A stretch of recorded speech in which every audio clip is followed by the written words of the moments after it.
नमस्कार, मैं हूं अंशिता। क्या योगी राज में दलितों आदिवासियों की आवाज उठाना, उनके हक के लिए लड़ना गुनाह है, अपराध है? अगर ऐसा नहीं है तो फिर अंबेडकर जनमोर्चा के सदस्यों को गोरखपुर पुलिस जेल में क्यों डाल रही है?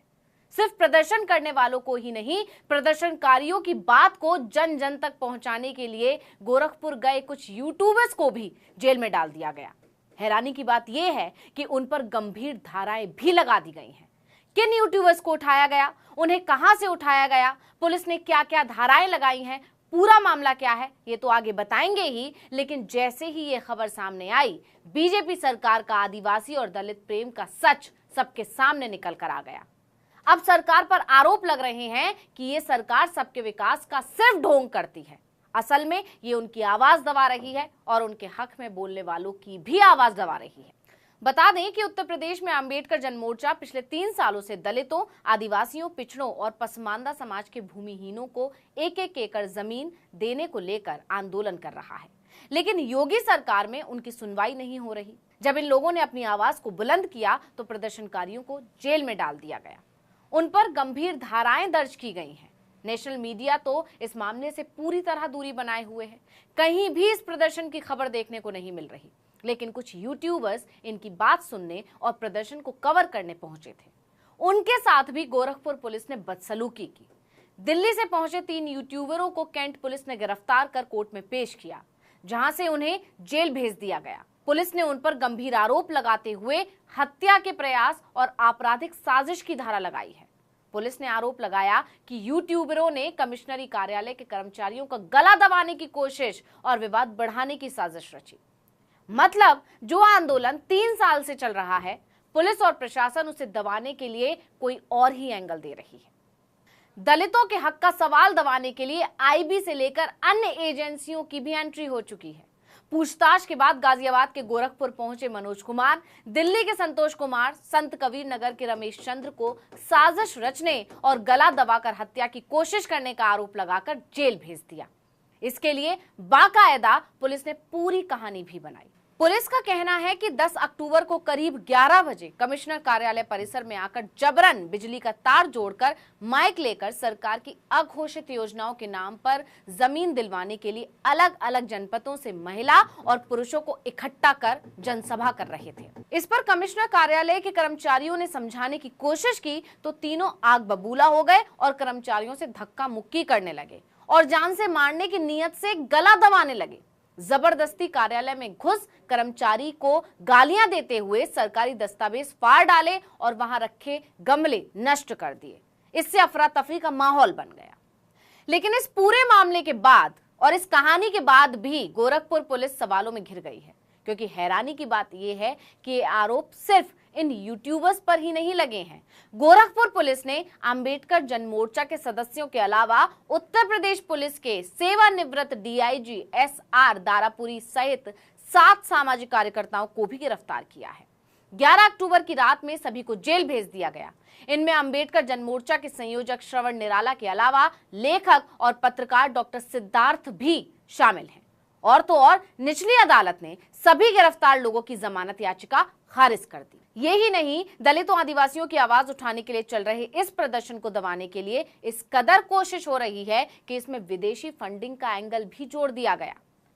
पुलिस ने फ्रांसीसी फिल्म निर्देशक हेराल्ड बेलेटिन जीन रोजर को भी इस मामले में गिरफ्तार कर लिया।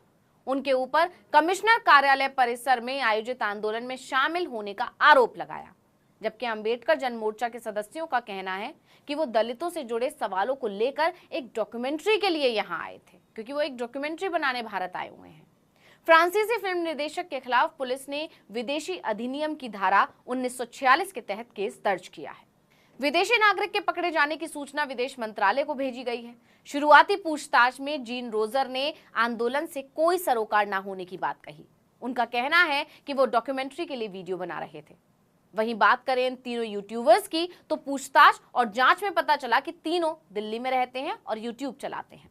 इसमें से एक संत कबीर नगर के रहने वाले हैं और उन्हीं के माध्यम से उनके 2 अन्य साथी गोरखपुर आए थे। सभी के मोबाइल फोन को कब्जे में लेकर पुलिस वीडियो व फोटो की जांच कर रही है। सीओ कैंट मानुष पारीक ने तीनों से बात कर जानने का प्रयास किया कि वो लोग किसके कहने पर धरना प्रदर्शन को कवर करने दिल्ली से गोरखपुर आए थे। फ्रांसीसी नागरिक हेनाल तारामंडल के जिस होटल में ठहरा था उसके मालिक से भी पूछताछ करने की तैयारी चल रही है। इसके उलट अंबेडकर मोर्चा में शामिल हुए लोगों का आरोप है। ये तो हुई पुलिस की कहानी, लेकिन इसके उलट अंबेडकर मोर्चा में शामिल हुए लोगों का आरोप है कि ज्ञापन देने के बाद आंदोलन में पुलिस लोग जाने लगे, तभी कमिश्नर कार्यालय से ही लेखक पत्रकार डॉक्टर सिद्धार्थ को पुलिस हिरासत में लेकर कैंट पुलिस थाने चले गई। कुछ ही देर में बड़ी संख्या में पुलिसकर्मी अंबेडकर जनमोर्चा के मुख्य संयोजक श्रवण कुमार निराला के घर पहुंच गए और उनके घर में घुसकर तलाशी ली। इधर कमिश्नर कार्यालय से लौट रहे श्रवण कुमार निराला को पैडलेगंज में पुलिस ने घेर लिया। उस वक्त निराला के साथ सैकड़ों लोग थे। आधी रात बाद सभी लोगों को देवरिया बाईपास के पास हिरासत में ले लिया गया और बस से कोडीराम ले जाया गया। वहीं आंदोलन में शामिल होने आए पूर्व डीआईजी एवं दलित चिंतक व सेवानिवृत्त डीआईजी एसआर दारापुरी को 11 अक्टूबर की सुबह पुलिस ने गिरफ्तार कर लिया।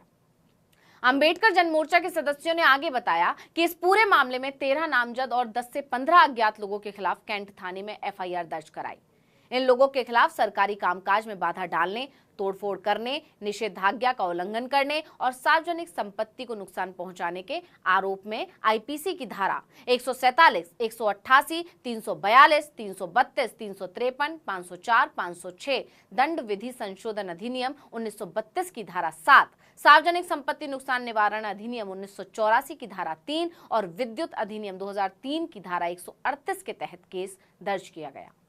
लेकिन 11 अक्टूबर की शाम जब पुलिस ने सभी गिरफ्तार लोगों को निचली अदालत में पेश किया, तब भारतीय दंड संहिता की धारा 307 यानी जान लेने की कोशिश का मामला भी इसमें जोड़ दिया। इसके अलावा पुलिस का आरोप है कि यह आंदोलन बिना किसी अनुमति के किया जा रहा था। लेकिन अंबेडकर जनमोर्चा का कहना है कि इस आंदोलन के लिए प्रशासन से अनुमति मांगी गई थी और शाम को प्रशासन को ज्ञापन भी दिया। आंदोलन में कोई हंगामा भी नहीं हुआ। इसके बावजूद इस तरह की गिरफ्तारियां ये बताती हैं कि अब सरकार और उसकी एजेंसियां किस तरह संविधान के खिलाफ काम कर रही हैं। आज देश भर में जन आंदोलन को कुचला जा रहा है। लेखकों, पत्रकारों और सामाजिक कार्यकर्ताओं का दमन और गिरफ्तारियां हो रही हैं। ये घटना भी उसी की एक कड़ी है। अब आश्चर्य की बात यह भी है कि एक प्रदर्शन को रोकने के लिए योगी सरकार विदेश मंत्रालय तक पहुंच गई, जबकि जान लेने और दुष्कर्म के बड़े बड़े मामले हैं जहां पुलिस चुप्पी साधे बैठी दिखती है।